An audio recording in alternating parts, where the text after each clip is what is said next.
Ahora tenemos el gustazo de presentar al psicólogo Eric Guerrero, ¿no? Un referente de nuestra ciudad, miembro fundador del grupo ABC Conductual.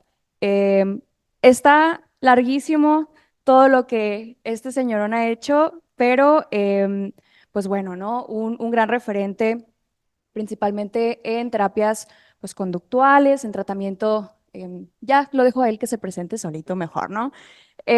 Muchas gracias, Eric, por acompañarnos. Te dejo el foro. Como te decía Nelly, hay que hablar por este micrófono. No se nos va a escuchar aquí, pero la gente te va a escuchar muy bien en el Zoom. ¿Sale, vale? Tienes, déjame darte tú.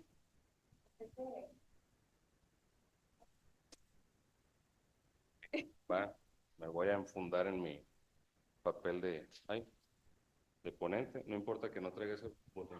Sin gafete no se escucha. Ok, ahí se me va a escuchar, ya voy a tener ese poder. Pues buenos días, casi tardes. Yo soy Eric Guerrero, y es un gusto para mí estar aquí. Preparé algún par de comentarios, ¿no? Porque me di cuenta de dos cosas en esta jornada desde que lo estaba viendo ayer por Zoom. La primera de ellas es que mientras estuve en las charlas no veía que ningún ponente resaltara, ¿no?, la felicitación a Centro Integral de Psicología, CIDEPS, por su 12º aniversario. Felicidades, Osvaldo, Lorenia, todas las personas que están y que de alguna manera también han estado, ¿no?, en el pasado de acá del CIDEPS, y que configura para mí un periodo importante en lo que voy a llamar el desarrollo de los tratamientos empíricamente respaldados en nuestra comunidad, ¿no? Algo que no se veía mucho cuando yo era estudiante de licenciatura y que ahora se empieza a ver cada vez más, y quiero aprovechar esta charla y este espacio para señalar que las personas que recién se van acercando a todo esto, pues que bienvenidos, bienvenidas, y ojalá y pues su experiencia, ¿no?, vaya siendo no solamente enriquecedora para ustedes, sino también pues en beneficio y en pro de las personas que asisten a sus servicios profesionales. Y bueno, y el segundo comentario es que dije, me voy a colgar un poquito de la manera en la que se presentó Osvaldo ayer, así haciendo una especie como de charra inicial. Entonces yo también preparé una charla inicial porque dije, pues yo no me quiero quedar atrás, y también contar una historia. ¿Cómo le voy dando? Ahí mismo en la compu le voy, porfa.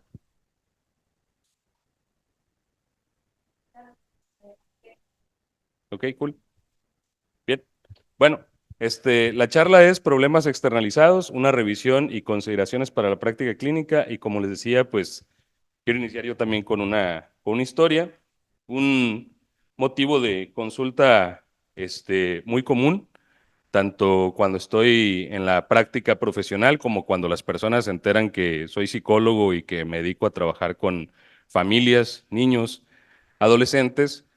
Pues regularmente cuando se habla, ¿no?, de un problema de comportamiento, se utiliza esta denominación, ¿no? No, es que el niño o la niña es hiperactivo, ¿no?, o hiperactiva. Y me llama la atención que esta etiqueta diagnóstica, pues la escucho constantemente. De hecho, parece englobar diferentes cosas. Entonces, ayer que veía todo esto de la importancia, ¿no?, de diseminar conocimiento, y que este conocimiento pueda ser útil, no solamente para las personas que nos dedicamos a esto, sino también, repito, para la comunidad, que a final de cuentas es quien recibe, ¿no?, nuestros servicios, en quien se ve impactada por nuestra propia formación y práctica. Pues dije, quizás es necesario explorar un poquito más de esta etiqueta diagnóstica y sacarle algo más interesante que nada más la anécdota, ¿no?, de que la gente habla de que cualquier forma de comportamiento infantil que le resulta inusual, frecuente y difícil de manejar, pues se pueda catalogar como hiperactivo, ¿no?, o hiperactiva. Bien, en una revisión, que es esta que están viendo ahora en pantalla, una revisión bastante reciente sobre hacia dónde se está moviendo, ¿no?, el diagnóstico y el tratamiento y la prevención del llamado trastorno de déficit de atención con hiperactividad, TDAH, de aquí en adelante, pues nos refiere a algo bien interesante, ¿no? De hecho, el título del trabajo es que existe una sobrediagnosticación. ¿Qué quiere decir una sobrediagnosticación? que en el caso de problemas del comportamiento infantil o problemas con el manejo de esas expresiones conductuales, pues va a haber precisamente una etiqueta diagnóstica, ¿no? Esperando a esos niños. Y esta revisión se basa en 5 preguntas. Yo nomás les voy a manifestar cuáles son las respuestas, ¿no?, que se dieron a esa pregunta. Y cuando ustedes tengan las diapositivas, si le dan clic ahí sobre la imagen del artículo, van a poder revisarlo ya más a detalle. Está interesante. Yo nomás leí una revisión así superficial para destacarles lo siguiente. Número 1, existe una gran reserva de TDAH potencialmente diagnosticable. Es decir, los casos que no han sido diagnosticados serán diagnosticados, ¿no? ¿Por qué? Porque existen diferentes manifestaciones sintomáticas, vamos a decirlo así, consideradas como síntomas leves o moderados del TDAH, que se pueden convertir en un diagnóstico, ¿no? Entonces hay un potencial ahí de clasificación. Número 2, hay un aumento constante del diagnóstico del TDAH, por lo menos en la parcela temporal que estos autores estuvieron revisando, ¿no?, que es del año 1989 al 2017. El aumento no recuerdo exactamente cuál es el porcentaje que se manifestaba, pero constante quiere decir que es progresivo, ¿no? Es decir, cada año hay más chicos diagnosticados con TDAH. Muchos de los casos adicionales en el extremo más leve del espectro del TDAH. ¿Qué quiere decir esto?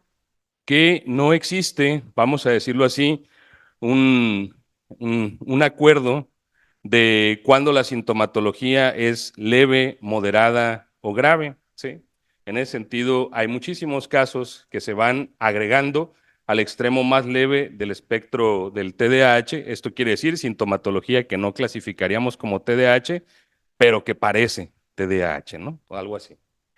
4, aumentos sustanciales en el tratamiento farmacológico desde 1971 a 2018. Es decir, sabemos los que trabajamos con este tipo de diagnósticos o en este tipo de casos que la intervención tiene que ser multimodal o multicomponente. Pues uno de los componentes es el tratamiento farmacológico, pero la evidencia apunta a que hay un aumento sustancial en el uso de este tipo de tratamiento y no tanto así otras formas de intervención, como puede ser la intervención conductual. Número 5, los beneficios pueden ser superados por los daños en los jóvenes con síntomas más leves de TDAH. Esto es que los chicos que tienen sintomatología leve y llevan un tratamiento farmacológico, pues los beneficios son menores comparados con el daño que esto puede tener, ¿sí? Obviamente no vamos a ahondar en las cuestiones farmacológicas, es simplemente una observación que les comparte, ¿sí? Muy importante, ¿por qué inicio con esto? Pues porque no voy a hablar de TDAH, ¿sí? Pero pues es la etiqueta diagnóstica, repito, que más usualmente viene emparejada en el discurso de personas no profesionales y profesionales a la hora de hablar de los problemas externalizados, ¿vale? Entonces, ahí lo van a poder revisar más a fondo. Ok, y pues curioseando un poco porque dije, bueno, si hay un incremento en las intervenciones farmacológicas, ¿qué ondas con las intervenciones conductuales, no?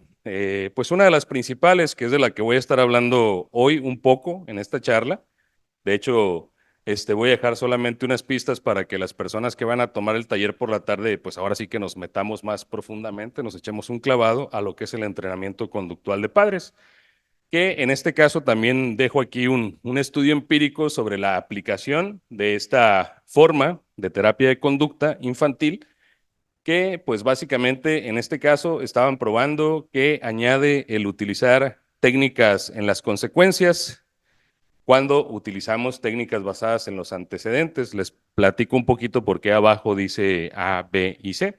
Bueno, pues ese es un trabajo en el que había 6 casos clínicos, todos con diagnóstico, ¿no?, de trastornos relacionados con el comportamiento disruptivo. En esos trastornos entrarían, ¿no?, propiamente el TDAH y otras denominaciones diagnósticas, y ellos lo que midieron fue 3 etapas, ¿sí?, del tratamiento. Primeramente, en la etapa A es la línea base, es decir, ellos estuvieron midiendo las manifestaciones conductuales propias de un trastorno de conducta disruptiva, ¿sale? Para ver qué tan frecuentes eran, qué tan intensas eran, en qué periodos ocurrían, etcétera. Después de eso, en la fase B, ya es una fase propiamente de entrenamiento, ellos empiezan a incluir técnicas basadas en los antecedentes. Los más versados en este asunto saben que el término correcto es técnicas para el control estimular, ¿no? Como tal. Es decir, qué cambios medioambientales, contextuales, vamos a decirlo así, de las situaciones en las que el niño entra en contacto con objetos, con personas, con actividades, se tienen que modificar y en qué sentido para que esto influya también directamente sobre la manifestación de conductas que puedan ser catalogadas como problemáticas. Y entonces midieron en B qué tanto disminuían, vamos a decirlo de esa manera, los problemas de comportamiento utilizando técnicas basadas en los antecedentes. Y como querían ver si el componente de técnicas basadas en los consecuentes generaba un impacto mayor o prolongado en la disminución de problemas de conducta infantil, hicieron una etapa C en la que agregaban precisamente estas técnicas basadas en los consecuentes. Los más versados de nueva cuenta sabrán que el nombre de técnicas basadas en los consecuentes le llamamos modificación de contingencias, no como tal. ¿Sale? Entonces, ¿qué encontraron en ellos en este artículo? Pues hay que leerlo para sabernos si ese componente agrega algo o no agrega nada al tratamiento precisamente para el trastorno de déficit de atención con hiperactividad desde una visión basada en el entrenamiento conductual de padres. Muy bien. Bueno, déjenme agarro aire. Estoy un poquito ansioso porque perdí mi celular ahorita en cuanto me bajé aquí del Didi, entonces estamos haciendo ahí el intento por recuperarlo, ¿no? Entonces estoy pensando así, ¿dónde estará mi celular en este momento, ¿no? Con todas mis cosas privadas. Pero bueno, datos privados, pero para que no se malentienda. Entonces, ahora sí vamos a entrar en materia, ¿no? La importancia de los predictores, ¿sí?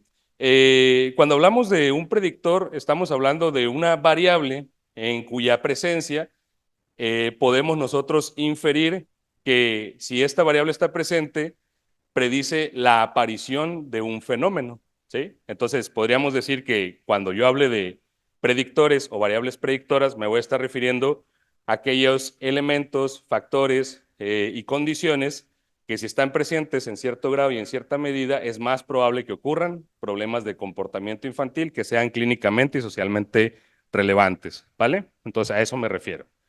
Ahora bien, la bibliografía nos señala dos variables predictoras importantes. Una de ellas, la favorita de muchos aquí, según entiendo, la regulación emocional, y otra, la favorita de otros, según entiendo, la regulación conductual. ¿Sí? Son dos mecanismos que todavía en la literatura existen investigadores e investigadoras que señalan que son dos mecanismos que actúan de manera autónoma e independiente. Hay otros que consideran que los dos mecanismos, uno está supeditado al otro, y hay quienes consideran que son mecanismos que interactúan, ¿no? En cierto sentido. Yo me voy a ir por esa última línea, no la voy a discutir con nadie, así que todos si quieren, la aceptan, si no quieren, no la acepten. Hay que buscar argumentos para decir acepto o no acepto. ¿Sale? ¿Sale? Entonces, estos dos mecanismos, que ahorita los voy a detallar un poco más, están relacionados a la hora de la aparición de manifestaciones conductuales como puede ser la desobediencia. Piense usted que en desobediencia yo puedo agregar los casos de oposición, puedo agregar los casos de desafío, puedo agregar los casos de incumplimiento en el seguimiento de indicaciones o la evitación, ¿no? Que sería algo que nos interesaría mucho como función del comportamiento, la evitación del cumplimiento de demandas, ¿no? O de actividades. Tenemos de este lado la agresión, las respuestas agresivas que se pueden calificar como cualquier manifestación de conducta que produce un daño a otras personas, a los objetos o simplemente perturba, vamos a decirlo así, los arreglos y convenciones que existen en una situación social, como puede ser, por ejemplo, un niño que empieza a golpear a otros niños en una situación dentro del salón de clases. Tenemos también la conducta antisocial, la favorita también de algunos. La conducta antisocial pues tiene que ver con el rompimiento precisamente de las normas establecidas en un entorno social, ¿no? Aquí pensaríamos, por ejemplo, en el delinquir, el vandalismo, etcétera, ¿no? Y tendríamos la conducta también de hiperactividad, que pues es una conducta que se caracteriza por tener una tasa de respuesta que excede, vamos a decirlo así, lo común en un grupo de sujetos. Por ejemplo, Si tenemos un grupo de niños y todos los niños actúan de cierta manera, pero hay un niño que observamos que esas acciones están por encima o suceden de manera más recurrente o más frecuente que la del resto de ese grupo o esa muestra, pues estaríamos hablando de un exceso de conducta y podríamos estar hablando de hiperactividad, ¿no? En ese sentido. Estoy hablando en un sentido morfológico, ¿no? Todavía no funcional. Bien. Ok. El primer mecanismo, el de la regulación emocional, está relacionado, no me dejarán mentir aquí los que le saben a eso, está relacionado tanto con factores extrínsecos, externos, sería otra manera de decirlo, e intrínsecos, ¿no? Internos. En lo intrínseco podríamos hablar de los mecanismos, ¿no? Relacionados con la regulación de emociones a nivel fisiológico, neurofisiológico, las predisposiciones genéticas, hereditarias, ¿no? Relacionados con, vamos a decirlo así, los umbrales, ¿no? Para las respuestas emocionales o la reactividad emocional. Y en el caso de los factores extrínsecos, pues estaríamos hablando de propiamente las condiciones en el ambiente que de alguna manera están relacionadas con la regulación de la emoción, ¿vale? Acá podríamos poner en los factores extrínsecos todo lo que tiene que ver con el ambiente social propiamente, no inmediato en el que se encuentra el individuo. Y las principales funciones de la regulación emocional son la inhibición de respuestas emocionales, es decir, las respuestas emocionales no se manifiestan así de manera, ¿cómo decirlo?, libre, ¿no? Como si fuera una cascada, sino que imaginen que en nosotros existe un dique o una represa que de alguna manera regula, ¿no? Vamos a decirlo, qué tanto va a salir de la emoción y qué tanto se contiene. Y también cuando hablamos de reducir la manifestación de la respuesta emocional, pues estamos hablando de una función de inhibición. También tenemos la función de mantenimiento, que pues en este caso, pues que la respuesta emocional se ajuste a la circunstancia que se está viviendo, ¿no? No se puede estar cambiando de respuesta emocional ante la misma circunstancia, ¿no? Tiene que haber una respuesta emocional que se da en cierto tono y medida en una situación determinada. Y también la función de mejora, es decir, conforme el sujeto se va desarrollando, pues va habiendo una mayor capacidad, suponemos, para ajustarse e ir mejorando la expresión de las respuestas emocionales según esas demandas, por ejemplo, por factores extrínsecos. Y algo que el sujeto aprende a lo largo de esto es la parte que está abajo, ¿no? El monitoreo de sus respuestas emocionales. ¿Cómo aprenden los niños a monitorear sus respuestas emocionales? ¿Quién le enseña a los niños? Los padres, ¿no? Ese sería, digamos, la primera capa en la que los niños van a aprender o adquirir algunas estrategias para monitorear sus emociones. Van a adquirir también estrategias para evaluar sus emociones. Ahí ya tendríamos un aspecto fuerte, ¿no? El de las prácticas culturales, quizás como nos hablaba el doctor Reyes ayer en su ponencia, de la importancia de cómo el contexto determina cierta, vamos a decirlo así, fronteras, ¿no? En la reactividad emocional. Y también el sujeto aprende maneras de modificar sus respuestas emocionales. Hablaríamos de extremos clínicos como puede ser llevarlas a la sobreregulación o llevarlas a la disregulación, ¿no? Como tal. Bien, pues es el mecanismo de regulación emocional. Y el siguiente es el de regulación conductual, que como verán, pues también se ve influido tanto por factores internos como por factores externos, ¿no? Ya mencionamos algunos.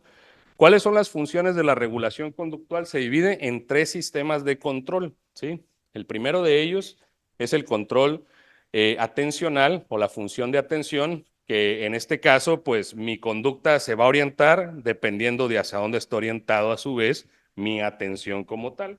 También está la función de inhibir, es decir, hay ciertas formas de comportamiento que se pueden manifestar en cierta medida y grado, en cierto contexto, pero habrá otras que se tienen que inhibir. Por ejemplo, cuando yo tengo que demorar, si estoy en una dieta alimenticia, tengo que demorar el consumo de ciertos alimentos y poner más próximo el consumo de alimentos más saludables, ¿no? Si yo no tengo una capacidad para inhibir, ¿sí? Y mover, vamos a decirlo así, mi conducta en esa dirección, pues seguramente voy a andar batallando. Y la otra función es la regulación de la impulsividad, porque, oh sí, sí, las personas nos podemos ver muy tentados, por eso está en la Biblia, ¿no? Como tal. Nos podemos ver muy tentados a reaccionar, ¿sí? De manera inmediata de manera fuerte, de manera sin calcular, vamos a decirlo, los costos o beneficios que eso puede tener. De hecho, la impulsividad, nos decían ayer, se caracteriza, ¿no?, por esta cuestión de beneficios pequeños a corto plazo, pero perjuicios o, como decíamos, riesgos, ¿no?, más prolongados o daño a largo plazo. Entonces, también tenemos que aprender a controlar la impulsividad. Y las dos funciones que el sujeto va a utilizar constantemente, y que hablamos de regulación de conducta cuando esto ocurre, es la supresión de ciertos comportamientos, que en este caso querría decir, sería como una variable relacionada con el aprendizaje, es decir, pasar de una forma de comportamiento no adaptativa a una forma de comportamiento más adaptativa implica la supresión de la primera, ¿sale? Y el mantenimiento, es decir, ahora que tengo una forma de comportamiento más adaptativa, tiene que haber ciertos elementos, tanto internos como externos, que ayuden a mantener esa forma de conducta. Entonces, ¿por qué les hablo de todo esto? Porque en los problemas de comportamiento infantil, por lo general, vamos a estar viendo algunos asuntos relacionados con problemas relacionados con el mantenimiento de conductas más adaptativas, y que es muy importante que nosotros analicemos qué es lo que está manteniendo esas conductas desadaptativas o difíciles de manejar, ¿ok? Y en el caso de la regulación emocional, nada más por poner un ejemplo, pues nosotros, ahí está, necesitaríamos entender cómo el medio social inmediato o microsocial, que en este caso es la familia, los maestros, la escuela, están enseñando a monitorear, evaluar y modificar, ¿no?, la reactividad o respuesta emocional, es decir, enseñando regulación. Bueno, ¿cuándo realmente estamos hablando de un problema de conducta infantil? Ya. Cuando estamos hablando de un problema de conducta infantil, según Mogan, se van a dar estos tres elementos. Va a ser un problema de conducta infantil cuando la misma ya es un patrón, una clase de respuesta casi fija, estandarizada para esa situación en particular. Vamos a salir a una fiesta infantil y sabemos que nuestro hijo o nuestra hija va a vandalizar la fiesta, ¿no? Va a tirar el pastel, va a agarrar los dulces antes de que se los den, va a golpear a otros niños, va a morder el brinca-brinca, no sé, pónganse creativos, ¿no?, ahí con los ejemplos. Si eso es un patrón, es decir, una forma, una tendencia estable a responder en ese tipo de situaciones, estaremos hablando de una conducta problemática. También estaremos hablando de un problema de comportamiento cuando hay deterioro significativo. ¿Deterioro significativo qué? Pues en la relación con pares, en la relación con la familia, en la relación con las actividades y personas que están en la escuela. Si la actividad académica, familiar y social del niño se ve deteriorada porque, sí, en los casos, y esto es muy triste, en los casos de problemas de comportamiento infantil, cuando los problemas son intensos, el niño o la niña empieza a ser segregado socialmente, empieza a ser rechazado, empieza a ser etiquetado, y eso genera más problemas de conducta infantil. Entonces, el propio medio social inmediato podría estar generando condiciones que mantienen el problema, ¿sí? Que no están en el niño, que mantienen el problema y que pueden generar mayor deterioro significativo. No sé, veo que hay una mano ahí levantada. ¿Vamos a dejar eso para el final o va? Vamos a dejarlo para el final ahí, Verdugo. Y la última es las dificultades que los padres, los maestros, los adultos alrededor del menor pueden tener en el manejo de la conducta. Fíjense, aquí en adelante me puse yo una señal, un estímulo discriminativo, ¿no?, para acordarme que les tengo que decir algo. Cuando yo esté marcando circulitos o formas en amarillo, quiere decir que eso lo vamos a estar viendo en el taller, ¿no? Es como una manera de decir, voy a abondar un poquito más a fondo con el trabajo relacionado con las dificultades en el manejo, ¿no?, de estas formas de comportamiento. Entonces, cuando esto pasa es que hablamos de que existe un problema. Y también podemos echar mano de esta noción que clasifica factores de riesgo, factores de generalización en la aparición de problemas de conducta, que podemos tipificar o clasificar, mejor dicho, en factores disposicionales o individuales, también le llamamos así, y factores ambientales, ¿ok? Entonces, aquí casi no se alcanza a ver, pero el circulito de allá arriba es el de los factores disposicionales y el resto son los factores ambientales. Y no vamos a entrar a detalle en ellos, es simplemente señalar que esto es importante incluirlo a la hora incluso de hablar de una valoración, ¿no? O sea, tengo que valorar factores individuales. Obviamente dentro de esos factores individuales habrá cosas que le corresponden al psicólogo y habrá cosas que les corresponde a otros profesionales. De ahí que tenemos que pensar que el trabajo con problemas externalizados, o si quieren decirlo, trastornos de la conducta disruptiva, implica un trabajo multidisciplinario, ¿no? No es un trabajo nada más de los psicólogos, ojo ahí. También tenemos que tomar en cuenta dentro de los factores ambientales el factor cuidadores, en donde hay diferentes cosas que de nueva cuenta, repito, implican, ¿no?, el trabajo de diferentes disciplinas. El contexto social y contexto comunitario, que puede estar matizado, ¿no?, por ciertos fenómenos, ciertas prácticas, y que éstas también pueden fungir como un riesgo, o bien un factor que proteja o permita la generalización de conductas tanto adaptativas como desadaptativas, ¿no?, en el caso de que haya más factores de riesgo. Y finalmente, aquí es a ese por donde nos vamos a estar moviendo en el taller, lo que tiene que ver con el factor denominado las prácticas de crianza. De hecho, voy a hablar un poquito más a detalle de esto en la siguiente diapositiva. Bueno, ok, ¿ya? Perfecto. Ya me siento más relajado. Ya voy a soltar la panza. Bien. Otra manera, según Lin y colaboradores, de entender esta parte de cuándo es un problema, pues bueno, tendríamos que tomar en cuenta estos tres anillos, ¿no?, que se van superponiendo. Vamos a decirlo que el familiar incluye el diádico y incluye el individual, ¿no? Por eso va del más pequeño al más grande. En el caso de los individuales, pues exploraríamos las características de los padres y de los hijos. Obviamente estamos hablando de características en diferentes dimensiones. En la parte diádica, ¿por qué lo marqué en amarillo? Muy bien, porque eso lo vamos a estar viendo en el taller en la tarde. Los aspectos diádicos pueden tener que ver con la diada marital, es decir, el cómo se encuentra la relación de pareja, si es que es así, o la relación de las personas que estén ahí en el entorno familiar, ¿no? Porque puede haber diferentes diadas, no solamente la marital. Y resalto en negritas la interacción padres-hijos, porque esa también la vamos a estar revisando más a fondo en el taller de la tarde. Quiero estornudar, pero no se deja. Factores familiares. Considerar el estado económico, socioeconómico, perdón, la posición social, el estatus, y también el funcionamiento familiar. Déjenme estornudar, plebes. Dejen de pensar que no estornude. El funcionamiento familiar.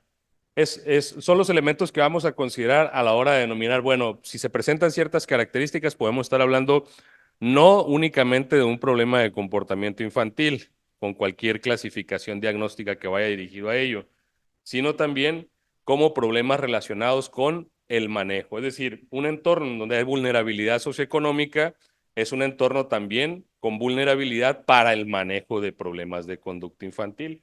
Un entorno en donde la interacción padres-hijos está, vamos a decirlo así, caracterizada por interacciones coercitivas, que de eso voy a hablar ahorita en la siguiente diapositiva, entonces es más probable que haya problemas de conducta infantil ahí.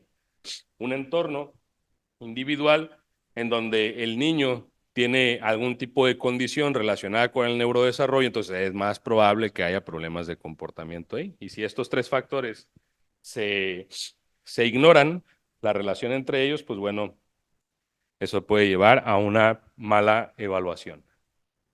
En el peor de los casos, un pésimo tratamiento. Bueno, aquí estoy presentando lo que anteriormente se denominaba como hipótesis o teoría de la coerción. En este caso, Oz y colaboradores lo denominan reforzamiento de la interacción coercitiva momento a momento. Me gusta el nombre porque habla de tres aspectos importantes a considerar a la hora de el manejo del comportamiento infantil. El primero, la función que el cuidador juega, ¿sí?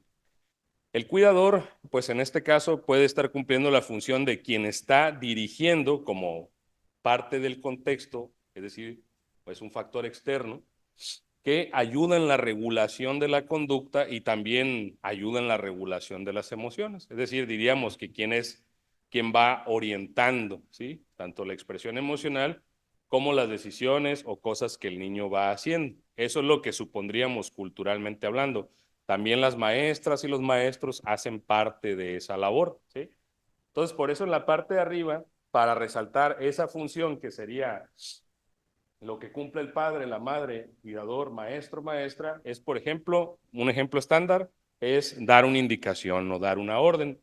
Las partes amarillas es lo que el niño hace, ¿no? O cómo responde a la orden. Entonces, este ciclo ha sido probado, tiene evidencia enorme de que así es como se va reforzando un tipo de relación o interacción en la que los dos sujetos que están participando en ella quedan atados a este sistema, vamos a decirlo, de antecedentes y consecuencias.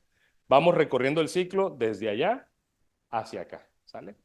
Entonces, ¿qué puede pasar? Se da la orden, hay incumplimiento por parte del niño, el padre o cuidador puede escalar. Escalar quiere decir repetir la orden, subir el volumen, cambiar las palabras, ser más, ¿cómo decirlo? Más insistente, repetir demasiadas veces, etcétera, ¿no? Eso es escalamiento. Es decir, cualquier manifestación de dar la orden que es diferente en la forma en la que se dio al inicio. Yo creo que todos podemos pensar en ejemplos de ese tipo, ¿no?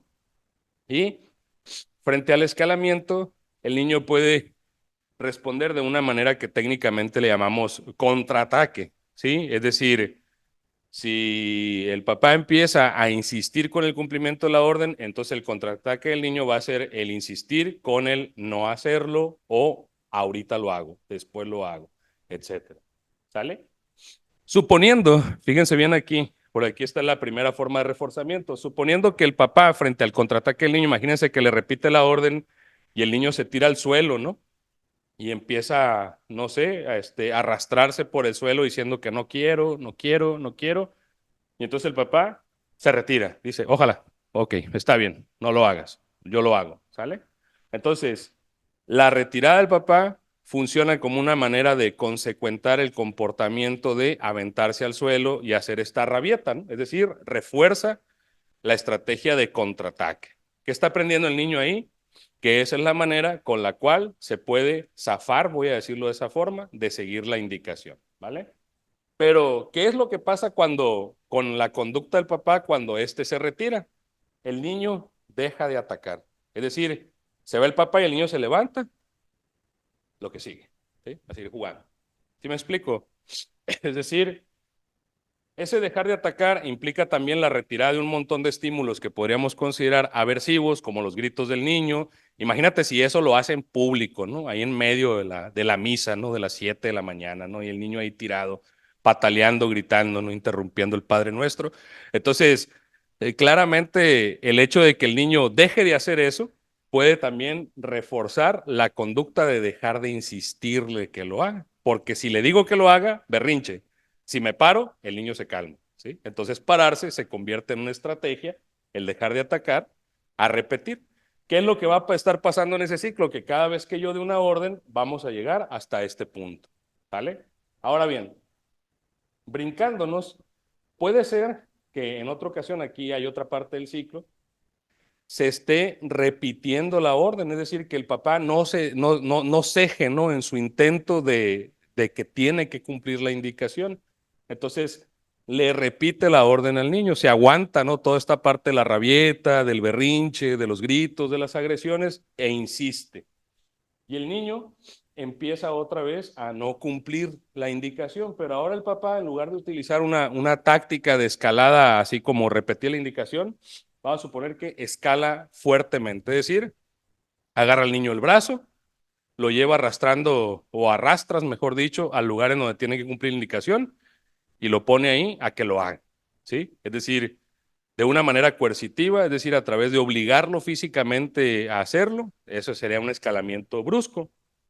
Y el niño, vamos a suponer que bajo esa forma cumple la orden. Entonces el papá está aprendiendo que la manera en la que este niño hace las cosas es a la fuerza, ¿sí? Los dos están aprendiendo que el uso de la fuerza, el uso de obligar, el uso de generar un contexto mucho más aversivo, mucho más desagradable, es la forma concreta y correcta de hacer las cosas. Eso es lo que están aprendiendo ambos, ¿sí? Entonces, por eso los papás pueden referir cosas como que este niño apenas a golpes hace las cosas, ¿sí? O esta niña ni suplicándole hace las cosas. A veces es mejor dejarla que haga su berrinche y nosotros las hacemos, ¿sí? Entonces ahí se ve esa parte de este ciclo de coerción. ¿Y por qué es momento a momento? Porque esto es importante pensar en cómo podemos observar esa circunstancia, ¿no? Porque a veces nos la pueden referir o reportar verbalmente en entrevista, pero la cuestión es, ¿podríamos nosotros observar directamente de qué manera se podría generar un contexto en el que yo observe cómo hacen este tipo de cosas los padres y los hijos? ¿Vale? Y ese es el modelo perrón, no hay que aprenderlo. Y esta es una cosa que quise agregar yo porque también incluye algo con lo que veo que mucha gente que trabaja en el área de la terapia infantil y adolescente, pues utilizan como un marco explicativo, ¿no? La teoría del apego. Entonces existe, vamos a decirlo así, una articulación que propone en este caso, en esta revisión Hoss y colaboradores, sobre lo que son el ciclo de aprendizaje y el ciclo del apego, y cómo las cosas que ocurren, vamos a decirlo así, desde la propia exposición que estas teorías hacen sobre los problemas de conducta, van a terminar generando algo que marco ahí en amarillo porque lo vamos a estar viendo en el taller de la tarde, una práctica de crianza que se vuelve contingente a la conducta disruptiva. Es decir, aunque esa forma de manejar el comportamiento problemático resulta a su vez muy problemática, se va volviendo la estrategia central, ¿no? El tipo de práctica o patrón de crianza que van a utilizar los padres o los cuidadores. Pues bueno, podríamos dar una interpretación desde la aproximación del ciclo de aprendizaje o de la aproximación del ciclo del apego para poder señalar lo siguiente. En los problemas externalizados hay una notoria disminución del apego, esto en la cuestión del tipo de vínculos, ¿no?, que establece el niño con su ambiente, y un aumento de estrategias coercitivas, ¿no? Es decir, no solamente el niño va a comportarse de una manera que puede resultar coerciva, sino que también el entorno empieza a ser coercivo con las estrategias del niño, ¿no?, de regulación de su conducta. Entonces, la intervención temprana es fundamental. ¿Por qué es fundamental? Porque existe una fuerte cantidad de evidencia de cómo en el transcurso de la ontogénesis, diría Luis Daniel, ¿no? El transcurso del desarrollo del individuo pueden presentarse, si lo queremos ver así, por periodos, infancia, adolescencia, adultez, diferentes clases de problemas cuando la intervención no es temprana. Es decir, si dejamos que estos problemas de comportamiento sigan su curso, por así decirlo, entre comillas, natural, vamos a ver problemas clínicos diversos del aprendizaje y consecuencias a la salud. Son los que están de trastornos emocionales, pero desde aquí hacia arriba, desde trastorno posicionista desafiante hacia arriba. Ya vamos viendo que algunos se manifiestan en la infancia y otros, como los problemas de salud, abuso o dependencia de sustancias, trastornos emocionales, comportamiento antisocial, mortalidad prematura, se empiezan a ver o observar a partir de la adolescencia, inclusive hospitalizaciones e intentos de suicidio. Y en el caso de problemas con la ley, pues bueno, también empiezan a aparecer comúnmente desde la adolescencia en adelante. Pero también hay otro tipo de problemáticas. Hay problemáticas relacionadas con el deterioro social y familiar, como les decía ahorita, pues el rechazo social y problemas relacionales con la familia y compañeros, hasta ya que el mismo individuo no tratado de manera temprana, eficaz y confiable, pues puede manifestar problemas de pareja, conyugales y separaciones y divorcios. De hecho, hay investigaciones, ¿no?, donde se explora así como algunas variables relacionadas con las parejas y se ha encontrado, ¿no?, que muchas veces la separación o el divorcio está correlacionada a su vez con problemas no tratados durante la infancia, ¿no? Eso no quiere decir que infancia es destino, nada más nos dice que es una variable que posiblemente está prediciendo, ¿no?, la aparición de otros problemas relacionados con el deterioro social y familiar. Existen también problemas académicos y ocupacionales y comportamientos de riesgo e irresponsables. Entonces, ¿es importante la intervención temprana? Es sumamente importante. Y piensen que todo eso que está de la adolescencia para allá cuesta, le cuesta a la sociedad, porque eso se traduce en que tiene que haber más servicios, ¿sí?, más tratamientos, más intervenciones dirigidas a corregir aquellos problemas. ¿Qué pasaría si interviniéramos desde el momento, ¿no?, en el que se puede ir cultivando, vamos a decirlo así, mejores condiciones para el desarrollo de los pequeños, ¿no?, y de sus familias, y de sus comunidades, y de la sociedad en general? Bien, apegándome a las múltiples definiciones que existen de aprendizaje, pues yo veo que la intervención temprana podría también ser entendida como una plataforma para el aprendizaje, ¿no?, de un nuevo patrón interactivo de crianza, que no sea coercivo y que tenga otras características. ¿Por qué? Porque según las múltiples definiciones que existen de aprendizaje, hablamos de aprendizaje cuando existe adquisición de nuevas formas de comportamiento. Existe aprendizaje cuando ciertas formas de comportamiento quedan seleccionadas y se empiezan a mantener a lo largo del tiempo, y otras formas de comportamiento comienzan a decrementar o desaparecer. Y también hablamos de comportamiento cuando hay un cambio evidenciable, ¿no?, en la conducta del individuo en un periodo de tiempo. Entonces nosotros podríamos aprender, por ejemplo, en las intervenciones para padres, la adquisición de nuevas formas de manejo de la conducta infantil, la selección de estrategias que se ajusten dependiendo del problema, situación y circunstancia en la que estamos, que se ajusten a la misma, estrategias para el mantenimiento y la generalización de los cambios que se puedan lograr en la intervención parental, y evidentemente pues que exista un cambio, ¿no?, en el comportamiento del menor y también de las personas bajo las cuales está siendo cuidado. Muy bien. Ahora, ¿qué es lo que nos muestra la evidencia sobre el tipo de intervenciones que hay? Las que están enmarcadas en amarillo, ya sabemos por qué están ahí. Pues bueno, puede haber intervenciones que se dan desde la primera infancia. La primera infancia es considerada en el ámbito clínico de los 0 a los 2 años, y la infancia tardía y la adolescencia, pues bueno, comprende de los 2 a los 7, 8 años, y de los 8 años hacia adelante, ¿no? Infancia tardía y la adolescencia de los 12 años en adelante. Bien, hay intervenciones dirigidas nada más a los menores, ¿no? Por ejemplo, la terapia cognitiva conductual para niños, para adolescentes, el entrenamiento de habilidades sociales para la resolución de problemas, e intervenciones multimodales han mostrado ser efectivas cuando la intervención nada más implica la participación del menor, y solamente las intervenciones multimodales, hay un tipo de asesoramiento también a los padres y a los maestros, pero no intervienen junto al niño en la terapia. Y en niños pequeñitos, pues bueno, básicamente las mismas. Para el trabajo con padres, madres y otros cuidadores, desde la primera infancia hasta la infancia tardía y adolescencia, pues tenemos las intervenciones parentales, y particularmente resalto en negro las que son las favoritas aquí de la casa, pero también que cuentan con mucha evidencia, son las intervenciones parentales con participación del niño, es decir, trabajar directamente con los padres y el niño en la misma sesión. Y para maestros, pues programas de classroom management, es decir, de manejo del aula, ¿no?, que aquí se supone que lo tienen que hacer las personas de USAER, pero pues ¿qué creen? Lo dejo así en silencio. Tratamientos con insuficiente efectividad e intervenciones no recomendables, que son las que más enseñan, pero son las menos recomendadas. Cosa curiosa, ¿no? Primero, sí saben qué es esto, ¿no? Esta cajita con arena y por qué se ponen los juguetes ahí en la arena y tal y tal. Bueno, la terapia de juego tradicional funciona de esta manera, ¿no?, con el sandbox.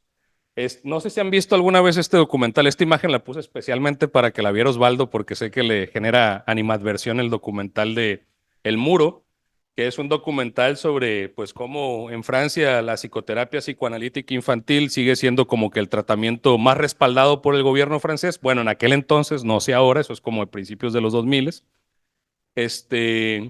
Y pues en ese documental presentan, ¿no?, algunas fallas del tratamiento, como las cosas que empieza a decir esta señora ahí con la tortuguita y con un cocodrilito. Pero bueno, interesante para verlo. Y los tratamientos basados en el cambio de la alimentación o dietéticos, ¿no?, que muchas veces se utilizan, por ejemplo, en el TEA, ¿no?, cuando solamente la intervención va por ese lado, no es recomendable o no hay suficiente evidencia de que esto pueda funcionar, repito, para problemas externalizados. Y ya para finalizar, no únicamente los cambios o recomendaciones los estoy apuntando en la práctica clínica, sino también tenemos que pensar en otros niveles. Aquí les explico por qué dice el por entre paréntesis y después el qué, porque quiero que piensen primero en la pregunta en su forma de qué financiar, qué enseñar, qué practicar, qué pensar, ¿sí? Según la postura que yo he venido a presentar así de manera sucinta, y de manera muy superficial, hay muchas cosas que no estoy mencionando y que evidentemente por eso dejo las referencias para que ustedes lo puedan consultar o ahorita en la parte de preguntas me puedan preguntar. ¿Qué financiar? Intervenciones tempranas de probada efectividad. Y ahora la pregunta sería, ¿por qué financiar esas? Bueno, mínimamente, pues porque existe evidencia, porque inclusive, no sé si usted lo sepa, la Organización Mundial de la Salud, el WHO, tiene ahí su primera recomendación para problemas externalizados, que ahí entran todas estas categorías como el TDAH, que comentaba al principio, recomienda que las intervenciones sean tempranas y aquellas que hayan probado ser efectivas. Y el entrenamiento conductual de padres, pues es una de las mejores establecidas, ¿no? En nivel de evidencia 1. Y hay diferentes programas. Entonces, ¿por qué financiar eso? Porque pues ha demostrado ser efectivo. ¿Por qué deberíamos dejar que las universidades, los centros de estudio, los institutos sigan promoviendo otro tipo de prácticas y no han probado ser efectivas y a la larga no producen los beneficios que otras sí han demostrado producir, ¿sí? Obviamente tenemos que pensar en que desde Naciones Unidas, pues nosotros estamos en un nivel de país que llamaríamos país en vías de desarrollo, ¿no? Con bajos recursos económicos. De hecho, estamos ahí de medios a bajos. Entonces, imagínense si lo poco de financiamiento que utiliza el gobierno federal, el gobierno del estado, el gobierno municipal para las cuestiones relacionadas, si se quiere decir así, con la salud mental de la comunidad, estuviera basado en eso, ¿sí? Bueno, mínimamente creo que algo sería diferente. ¿Qué enseñar? Modelos teóricos y empíricos que respalden precisamente los tratamientos psicológicos basados en evidencia, ¿no? O empíricamente respaldados. ¿Por qué enseñar eso? Porque, bueno, pues si al final de cuentas el profesional de la educación, del trabajo social, de la psicología y de otras disciplinas que van a estar metidos en este tipo de asuntos o van a tener algo que hacer en el trabajo profesional en este tipo de casos, pues bueno, lo mejor sería que tuvieran una formación lo más sólida y lo más consistente, ¿no? Entonces, ¿por qué enseñar eso? ¿Qué practicar? Y esto lo resalto en anaranjado porque eso es lo que vamos a practicar en la tarde. Intervenciones parentales basadas en el BPT, es decir, en el entrenamiento conductual de padres. No, no, no, no, no. Confundir con crianza positiva, ¿no? Porque si hacen eso, no nos va a ir bien. ¿Sale? Cuidado, cuidado ahí. Entrenamiento conductual de padres, así mero. ¿Por qué practicar intervenciones parentales basadas en esta forma de entrenamiento? Pues eso lo estaré justificando y argumentando en el taller de la tarde. ¿Qué pensar o qué ideas tener sobre los problemas de comportamiento infantil? Pues bueno, hay que sacar nuestras ideas desde las diferentes vías de comunicación social y particularmente la divulgación científica, ¿no? Por ejemplo, parte, entiendo, de la naturaleza, de la razón de ser de este encuentro es esa, ¿no? La diseminación de conocimiento. Pero obviamente eso solamente va a servir en este momento para ayudarnos a pensar, reflexionar sobre este tipo de cosas. Importante sería plantearnos la pregunta de por qué es necesario pensar, ¿sí? En mejorar la forma en la que evaluamos o intervenimos en casos de problemas externalizados. Y pues gracias por su atención, por su invitación.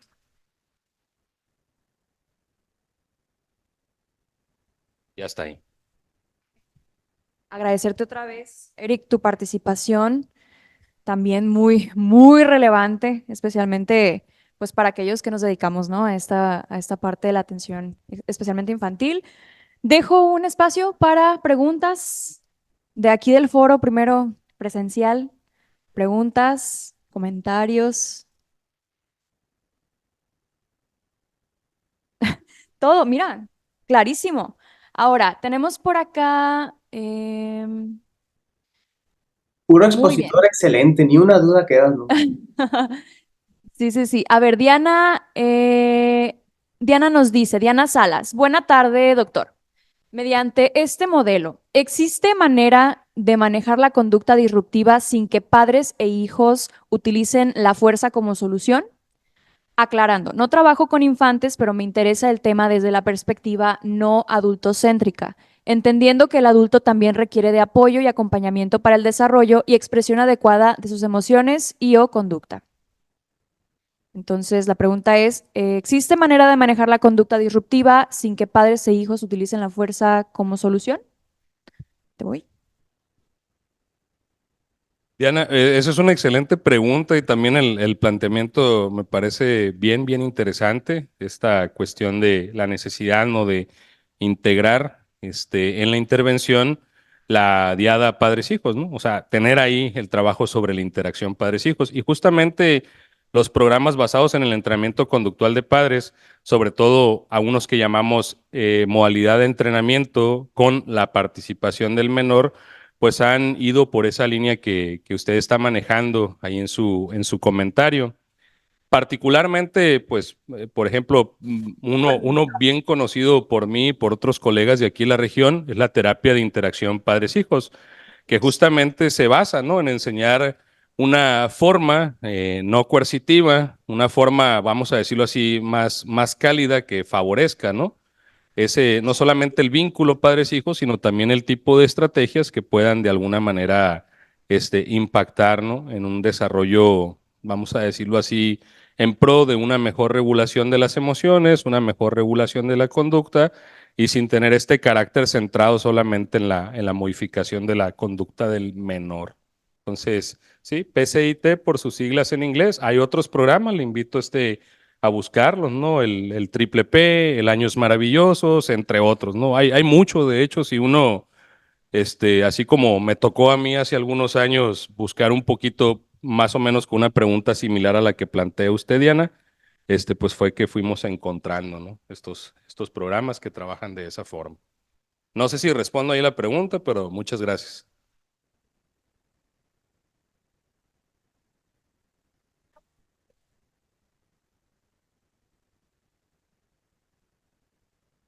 Gracias. Dice Ever Sayas, ¿crees que el aumento de diagnósticos en TDA esté aumentando debido a las exigencias educativas a los niños, como lo menciona la maestra Guillermina Yáñez, teniendo en cuenta como nuestro avance científico, teniendo en cuenta nuestro avance científico como sociedad? Bueno, no sé si eso que comentas, Ever, saludos, por cierto, es un hecho, pero al menos se podría manejar como una hipótesis, ¿no? Como tal, que pasemos directamente de lo que se observa en el aula a hablar ya de una etiqueta diagnóstica, claro que es un riesgo, ¿no? Porque si, por ejemplo, el profesor dice, bueno, este niño yo observo que es hiperactivo, ya al darle ese reporte a los padres, está dirigiendo la conducta de los padres hacia qué van a atender, ¿sí? Y muchas veces, pues hay que decirlo, no necesariamente se hace una evaluación completa, integral, a fondo, entre otras razones, ¿no? Porque también vivimos en una sociedad con cierta vulnerabilidad económica en la mayor parte de la población, entonces sí es difícil acceder a esos servicios, pero como comentaban las conclusiones, pues ¿por qué tendríamos que financiar otro tipo de intervenciones que pueden ser, ojo, los programas de entrenamiento conductual de padres no son caros, son económicos, son cortos, ¿sí? Están centrados en el desarrollo de ciertas habilidades y no dan espacio a que el tratamiento se vaya a prolongar por años, ¿no? Es decir, hay una noción ahí diferente y creo que por ese lado, a lo mejor me estoy desviando un poco la pregunta de Ever, pero pues por ese lado hay algo esperanzador. Y volviendo a la pregunta, Ever, sí, creo que puede ser una hipótesis que tenemos que considerar a la hora pues ahora sí, de pasar directamente a qué es lo que se va a hacer. Gracias por la pregunta, Ever. ¿Te viene algo a a la mente, iba a decir? Tenemos también el chat. Ay, ¿dónde me quedó? Bueno, era con respecto a las pruebas. Si tienes noción de alguna prueba para el diagnóstico de TDA en infantes aprox a los 12 años. Em, Solo que tengo perdido aquí el chat. ¿Tienes alguna noción? No, de hecho la valoración para ese diagnóstico, pues hay que buscar un neurólogo, un neuropediatra.